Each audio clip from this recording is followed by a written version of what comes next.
इस वक्त हमारे साथ मौजूद हैं सीनियर सहाफ़ी तज़कियाकार नवीद अकरम नियाज़ी साहब। अस्सलाम वालेकुम। वालेकुम अस्सलाम। बहुत बहुत शुक्रिया सर, आपने अपना कीमती वक्त दिया। जो मुल्क की मौजूदा सियासी सूरत हाल है, जो मुजवज़ा तरमीम है, जो हुकूमत असम्बली में लाने का इरादा रखती है, तो आप क्या कहेंगे कि हुकूमत ये पास करा पाएगी तरमीम, इनके नंबर पूरे हो जाएंगे?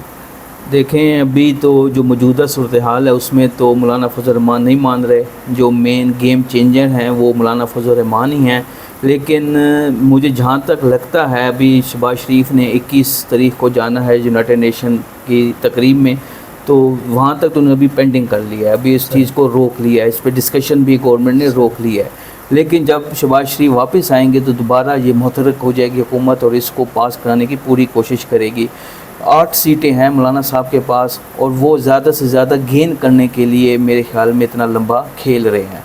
तो जो सियासी ज़राए हैं, मोतबर सियासी ज़राए, उनका कहना है कि मौलाना फजल रहमान आखिरी सेकंड में तहरीक इंसाफ का साथ छोड़ जाएंगे और वो तरमीम के हक़ में वोट देंगे। क्या आप कहते हैं? क्योंकि मैच्योर सियासतदान है, लगता तो नहीं है, लेकिन सोर्सेज ये कह रहे हैं।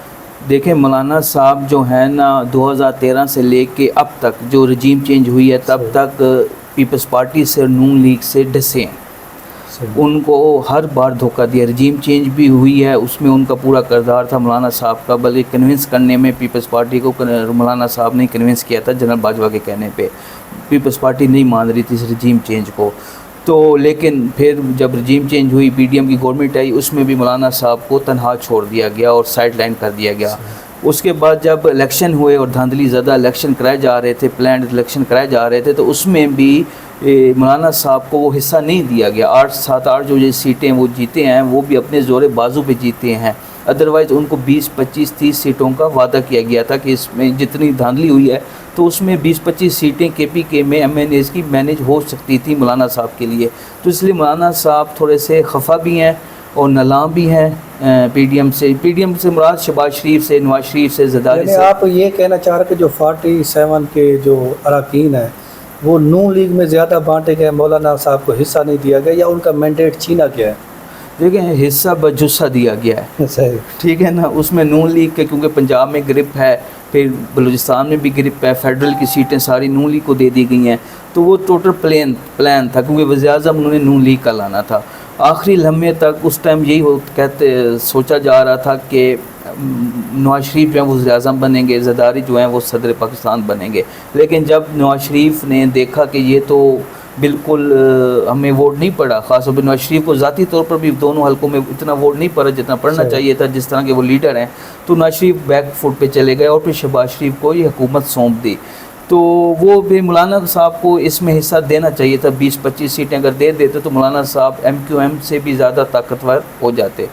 तो ये वजूहात हैं जिसकी वजह से मौलाना साहब इनको तड़पा रहे हैं और तड़पाते रहेंगे। वो बेसिकली सदर पाकिस्तान बनना चाहते हैं। वो इस चक्कर में है कि अगर मैं इनको लंबा लेके जाऊं, ये तंग आकर एटलीस्ट मुझे सदर पाकिस्तान की सीट दे दें। दूसरी तरफ ये है कि अगर सदर पाकिस्तान ये बनते हैं तो ज़रदारी साहब कह रहे हैं कि ठीक है, हमें प्राइम मिनिस्टरशिप दें, जिसकी वजह से नवाज शरीफ बहुत ज़्यादा मायूस हैं, हुकूमती बेंच जो हैं वो बहुत ज़्यादा मायूस हैं।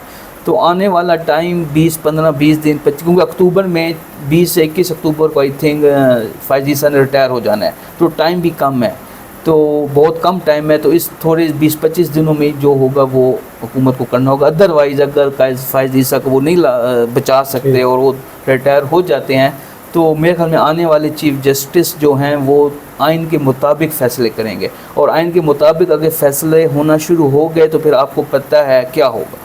सही है, बहुत शुक्रिया। नवीद अकरम नियाज़ी साहब हमारे साथ मौजूद थे।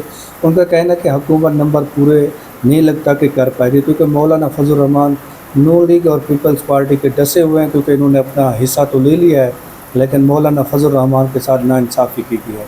बहुत बहुत शुक्रिया।